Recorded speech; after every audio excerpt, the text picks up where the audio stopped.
ఒక క్వశ్చన్ అడుగుతాడు. అదిగో అక్కడ ఇక్కడ కూడా బెలూన్స్ ఉన్నాయి. అక్కడ ఉండే రెడ్ బెలూన్ పైకి ఎగురుతుందా ఎగరదా అని అడుగుతాడు. అప్పుడు ఆ బెలూన్స్ అమ్మేవాడు వెళ్తుంది, ఖచ్చితంగా వెళ్తుంది నాన్న అంటాడు. మళ్ళీ ఆ పిల్లవాడు ఏం చేస్తాడు, ఆ పక్కన గ్రీన్ బెలూన్ ఉంది, అది కూడా గాల్లో ఎగురుతుందా, పైకి ఎగురుతుందా? వాడు చాలా సామరస్యంగా ఎగురుతుంది నాన్న, ఎందుకు ఎగరదు అని అంటాడు. మళ్ళీ డౌట్ వస్తుంది వాడికి, ఇక్కడ ఎల్లో కలర్ బెలూన్ కూడా ఉంది, అది కూడా పైకి ఎగురుతుందా లేదా అని అడుగుతాడు. ఇందాక ఒక బ్లూ బెలూన్ ఎగిరింది, అవునా కాదా? ఎగిరింది. సో వీడు కంటిన్యూస్గా ఆ కలర్ ఎగురుతుందా అవి కలర్ ఎగురుతుందా అడిగేసరికి ఆ అబ్బాయి కోపం వస్తుంది. ఏ బెలూన్ అయినా ఎగురుతుందిరా అంటే పిల్లవాడికి అర్థం కాలేదు. వాళ్ళ ఫాదరు చెప్తాడు, బెలూను పైకి ఎగిరేది దాని కలర్ని ఉద్దేశించి కాదు, బెలూన్ ఎగిరేది దాని లోపల ఫిల్ చేసిన గ్యాస్ని బట్టి, గాలిని బట్టి పైకి బెలూన్ ఎగురుతుంది అని చెప్తాడు. అంటే ఇక్కడ ఎంతో మంది కలర్ఫుల్ చిల్డ్రన్ ఉన్నారు, అవునా కాదా? Either it may be black, white, any race, sex, regarding anything. వాళ్ళు అనేక రకాల కలర్స్ బెలూన్ లాగా ఇక్కడ అనేక రకాల చిల్డ్రన్స్ స్కూల్లో చదువుతున్నారు. ఫస్ట్ క్లాస్ నుంచి 10th క్లాస్ దాకా, లేదా LKG to 10th class. So వీళ్ళందరినీ జీవితంలో ఉన్నత స్థాయికి తీసుకెళ్లాలంటే వాళ్ళలో ఏం నింపాలి మనం? బేస్డ్ ఆన్ దేర్, అంటే వాళ్ళ కలర్ని బట్టి వాళ్ళ జీవితంలో ఉన్నత స్థాయికి వస్తారా? వాళ్ళు రిచ్ కిడ్స్ అయితే ఉన్నత స్థాయికి వెళ్తారా? పూర్ పీపుల్ అయితే ఉన్నత స్థాయికి వెళ్తారా? ఎలా వెళ్తారు ఉన్నత స్థాయిలోకి?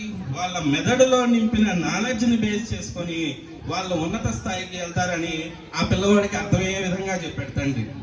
అంటే ఇక్కడ మన స్కూల్లో ఏం జరుగుతుంది?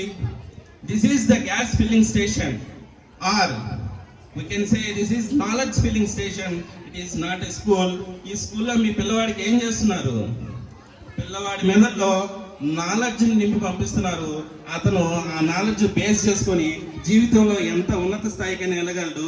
అలా నాలెడ్జ్ నింపే వాళ్ళు ఎవరు అంటే ఇక్కడ ఉన్నటువంటి టీచర్స్ అందరూ నాలెడ్జ్ నింపుతారు. వాళ్ళందరికీ గట్టిగా చప్పట్లు కొట్టండి ఒకసారి. They are the people who are making the children to go into the heights, to reach their heights and get success in their life. Yes or no? Yes. So ఈ విధంగా చిన్నపిల్లలు అడిగే క్వశ్చన్లకి మనం చెప్పే ఆన్సర్లు వాళ్ళ దగ్గర నుంచి మనం నేర్చుకునే విధానం చాలా ఉంటుంది. అదేవిధంగా విద్యార్థి, ఈరోజు ఇంతమంది విద్యార్థులు ఉన్నారు కాబట్టి విద్యార్థి అంటే ఎవరు?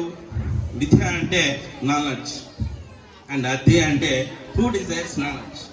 ఎవరు విద్యని అంటే నాలెడ్జ్, జ్ఞానాన్ని కోరుకుంటున్నారో వాళ్ళందరూ విద్యార్థులే. సో ఇక్కడ ఉండే వాళ్ళందరికీ ఆ నాలెడ్జ్ అనేది ఇచ్చే ఆ teachers. I have seen here the committed and dedicated teachers, right?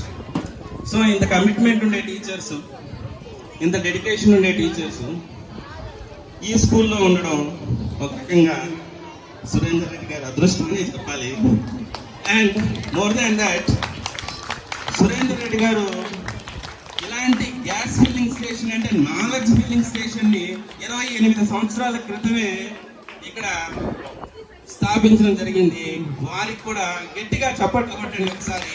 ఇలాంటి ఉన్నతమైన వ్యక్తి, ఆదర్శ భావాలు ఉన్నవారు.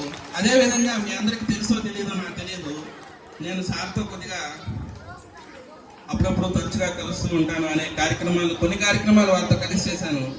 ఈ మధ్య కొన్ని పల్లెటూరుల్లో కనీస వసతులు లేని గ్రామాల్లో కూడా వెళ్ళి వారి యొక్క బాగోగులు చూసుకోవడం, అవసరమైన వాళ్ళకి సహాయం చేయడం, అనేక మంది పేదలకు సహాయం చేయడం,